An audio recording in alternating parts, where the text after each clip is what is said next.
The Indonesian mass killings 1965, following a failed coup attempt in the capital city of Jakarta that resulted in the death of 6 high-ranking military generals, a right-wing military faction led by General Suharto placed the blame entirely on the Indonesian Communist Party. Using this as a pretext, the military and local radical militias launched a massive nationwide purge. The military provided civilian death squads with weapon supplies and lists of names. Anyone labeled a communist or suspected of left-wing ties was executed without trial. Intellectuals, labor union leaders, and ethnic Chinese minorities were heavily targeted. Bodies were thrown into streets and local rivers, turning the waters red with blood. In a matter of months, an estimated 500,000 to 1 million people were brutally executed. Herero and Namakwa genocide, 1904. In the African territory known today as Namibia, the indigenous Herero and Nama peoples rose up together against colonial oppression and the forced seizure of their ancestral lands. The German Empire responded by sending a massive military force led by a notoriously ruthless general named Lothar von Trotha.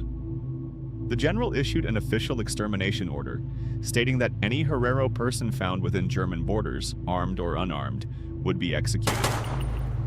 The military attacked the population and drove them into the vast, inescapable Omaheki Desert. The German army then sealed off the desert borders and shut all known waterholes. The trapped population starved and succumbed to dehydration in the desert sands. Over 60,000 Herero and 10,000 Nama people perished in this agonizing manner, making it widely recognized as the first genocide of the 20th century. The Cambodian genocide, 1975.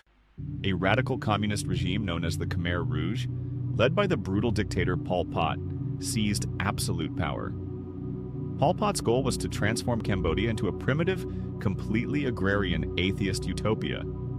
To achieve this, he banned money, shut down all factories, and outlawed religion. Entire cities, including the capital Phnom Penh, were emptied at gunpoint, and citizens were forced into rural slave labor camps known as the killing fields. People worked 18-hour days with almost no food.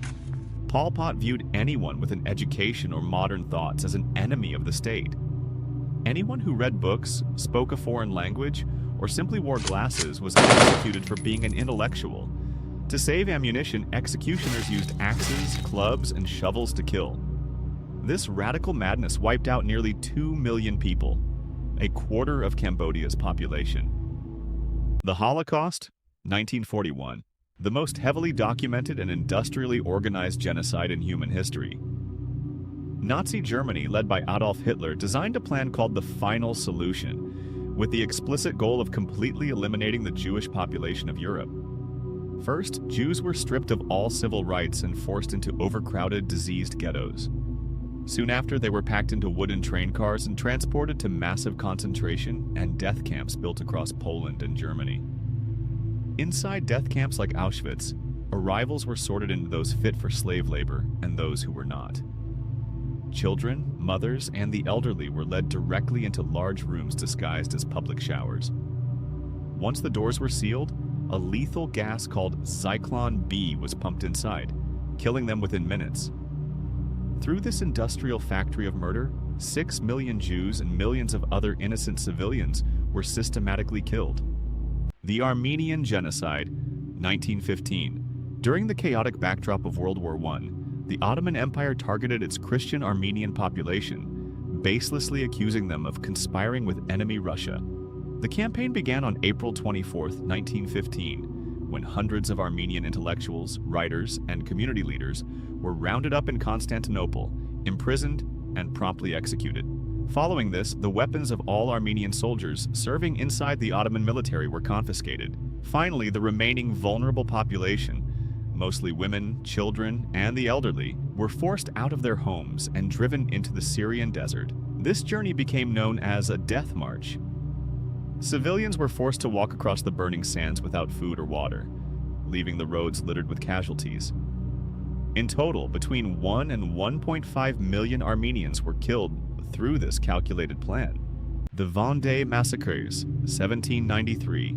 During the height of the French Revolution, the newly formed revolutionary government in Paris faced a massive counter-revolutionary uprising in the western region of the Vendée.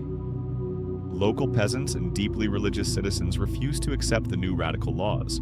The government in Paris decided to crush this rebellion without mercy. They deployed brutal military columns known as the Infernal Columns into the region. These soldiers systematically killed anyone they found with sabers and bayonets. Women and children were tied onto large barges and intentionally drowned in the river. Homes, crops, and entire villages were completely burned to ash. Historians have heavily documented that up to 150,000 innocent civilians lost their lives in this brutal pacification campaign.